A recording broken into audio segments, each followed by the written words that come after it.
veltilpasset. 40% af menneskerne i undersøgelsen er veltilpasset.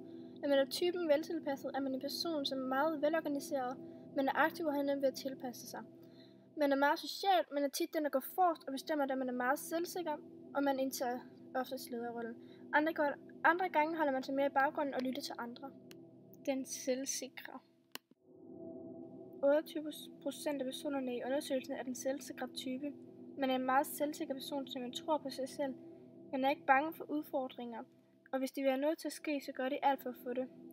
Til en fest er det ikke nødvendigvis festens midtpunkt, men de kan så stadig bemærket. Den reserverede.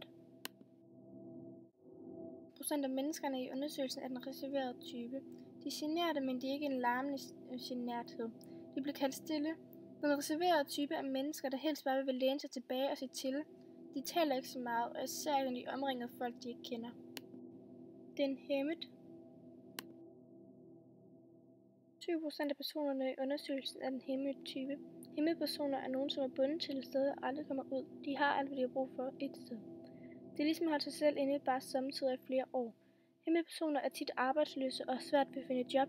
Det er den ene af de to personstyper, som kan give livsvarige problemer. Det er voksne ved generthed gør dem ude af stand til simple ting.